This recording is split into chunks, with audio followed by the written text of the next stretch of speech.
अधिकतर स्टूडेंट्स और उनके पेरेंट्स 12वीं करने से पहले या बाद में यह सोचकर टेंशन में रहते हैं कि वे ऐसा क्या विषय या कोर्स चुने जो उनके फ्यूचर के लिए अच्छा हो। वैसे मोस्टली स्टूडेंट्स अपने पेरेंट्स या गार्डियन की पसंद को अपना कैरियर बनाते हैं, जो कोर्स बाद में उनकी भी पसंद बन जाता है। नमस्कार दोस्तों, कैसे हैं आप सब। स्वागत है आपका आपके अपने YouTube चैनल इन्फो एकेडमी में। इसके साथ ही आपसे निवेदन है कि यदि आपने मेरे चैनल को सब्सक्राइब नहीं किया है तो प्लीज कर लीजिए, ताकि आपको इसी प्रकार की महत्वपूर्ण वीडियो लगातार मिलती रहे। दोस्तों, आज हम जानेंगे कि +2 के बाद आप किस कोर्स में अपना कैरियर बनाना चाहते हैं। आज हम डिस्कस करेंगे उन्हीं कोर्सेज के बारे में। इसके साथ ही जानेंगे कि उनके फॉर्म कब निकलते हैं और एडमिशन की पूरी प्रोसेस के बारे में, जिससे आप अपने इंटरेस्ट के अनुसार या अपने मार्क्स के अनुसार अपना मनचाहा कोर्स चुन सकते हैं। पहले हम जान लेते हैं कि जिन स्टूडेंट्स ने 12th में फिजिक्स, केमिस्ट्री, बायोलॉजी या मैथमेटिक्स से पास की है उनके बारे में। जो स्टूडेंट्स इंजीनियरिंग नहीं करना चाहते वे आफ्टर 10+2 BSc में डिग्री प्राप्त कर सकते हैं, या इसमें आप इंटीग्रेटेड कोर्स भी कर सकते हैं जिसमें आपको bachelor of science plus master of science degree कर सकते हैं। बहुत सी यूनिवर्सिटी यह इंटीग्रेटेड कोर्स कराती है। इस कोर्स के बाद आप teaching, research, industry, science labs या अदर फील्ड्स में अपना कैरियर बना सकते हैं। आइए सबसे पहले हम जान लेते हैं कि कौन से बेस्ट इंस्टीट्यूट हैं bachelor of science plus master of science यानी कि BS/MS के लिए। अगर आप रिसर्च में अपना कैरियर बनाना चाहते हैं तो आपके लिए बेस्ट चॉइस है IISER। IISER means Indian institute of science education and research. India में 7 IISER है। IISER Pune, Kolkata, Mohali, Bhopal, Thiruvananthapuram, Tirupati and Berhampur. इनमें एडमिशन का क्या प्रोसीजर्स है, अब ये जान लेते हैं। IISER में एडमिशन ऑनलाइन मोड में है। इसमें 3 तरह से आप एडमिशन ले सकते हैं। पहला है IISER aptitude test, second the basis of KVPY and third JEE advanced entrance exams. IISER में टोटल 1734 सीट्स है। तो अगर आप IISER में एडमिशन लेने के इच्छुक है तो आप www.iiseradmission.in वेबसाइट पर +2 एग्जाम के बाद लगातार चेक करते रहिए। इसमें biological sciences, chemical sciences, data science, economic sciences, earth and climate sciences, engineering, geological sciences, mathematical sciences और फिजिकल साइंसेस प्रोग्राम्स में एडमिशन लिया जा सकता है। आइए अब हम जानते हैं कि ICAR के जरिए आप किन कोर्सों में एडमिशन ले सकते हैं। जिन विद्यार्थियों ने PCM और PCB से +2 पास की है वे इन कोर्सों में भी भविष्य के लिए अपना कोर्स निर्धारित कर सकते हैं। ये कोर्स है BSc honours in agriculture,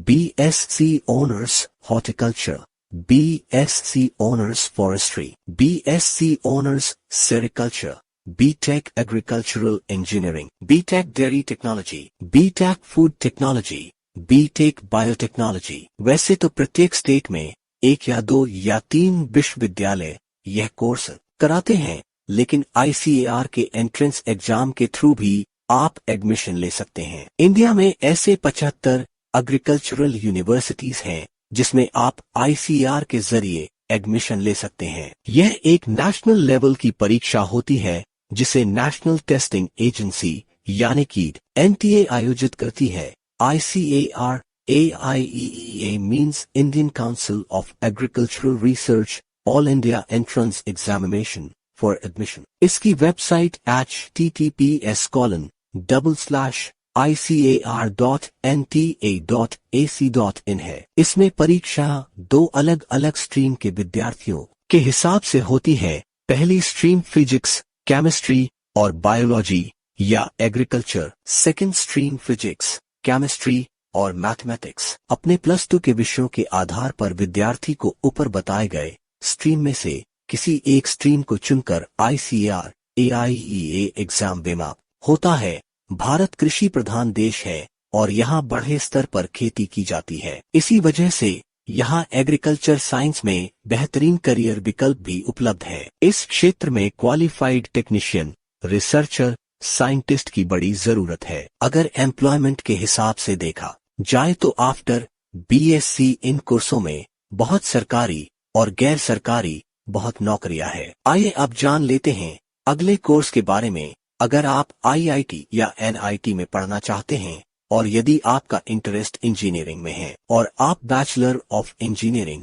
BTech या बैचलर ऑफ आर्किटेक्चर करना चाहते हैं तो आप जेईई मेन की परीक्षा के जरिए देश के प्रतिष्ठित संस्थानों में दाखिला ले सकते हैं। इसका एंट्रेंस एग्जाम एनटीए द्वारा करवाया जाता है। जेईई मेन के फॉर्म आमतौर पर जनवरी मंथ में अप्लाई कर सकते हैं। आप जनवरी, फरवरी, मार्च, अप्रैल या मई में 4 बार जेईई मेन की परीक्षा में बैठ सकते हैं। इन चारों बार के एग्जाम में जो आपका बेस्ट स्कोर होगा वही मान्य होगा। इसके बाद आप जेईई एडवांस एक नेशनल लेवल की प्रवेश परीक्षा दे सकते हैं। इसके परिणामों के आधार पर उम्मीदवारों को आईआईटी, आईआईएससी, एनआईटी और आईआईएसईआर सहित अन्य इंस्टीट्यूट्स में ग्रेजुएट लेवल पर इंजीनियरिंग और टेक्नोलॉजी में एडमिशन दिया जाता है। जो उम्मीदवार आईआईटी में एडमिशन लेना चाहते हैं उन्हें जोसा काउंसलिंग की प्रक्रिया में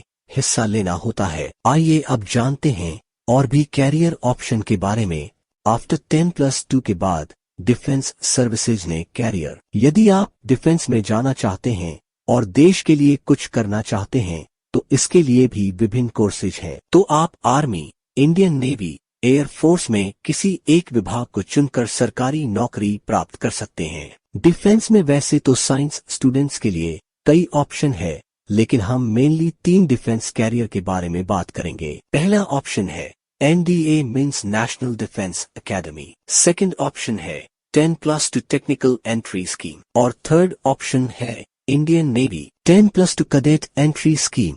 आइए पहले हम जानते हैं एनडीए के बारे में। एनडीए के एग्जाम साल में 2 बार करवाए जाते हैं। इसमें एक बार में लगभग 400 वैकेंसी होती है। पहले आप एनडीए की तैयारी कर सकते हैं। कई स्कूल या छात्र एनडीए की एग्जाम्स की तैयारी +1 क्लास से ही कराने लग जाते हैं। यदि छात्र +2 कक्षा में अपीयर भी हैं तो इस एग्जाम को दे सकते हैं। एग्जाम क्लियर होने पर एसएसबी इंटरव्यू फेस करना और उसके बाद मेडिकल एग्जामिनेशन होता है। यदि आप सारी प्रक्रिया क्लियर कर लेते हैं तो आपकी एनडीए में सीधे ट्रेनिंग और उससे संबंधित पढ़ाई शुरू हो जाती है और पढ़ाई पूरी करने के बाद आपको सेना लेफ्टिनेंट रैंक मिलता है। नेक्स्ट है 10+2 टेक्निकल एंट्री स्कीम। टीईएस के एग्जाम भी साल में 2 बार करवाए जाते हैं। इसमें एक बार में लगभग 90 वैकेंसी होती है। इसके एसएसबी इंटरव्यू में अपीयर होने के लिए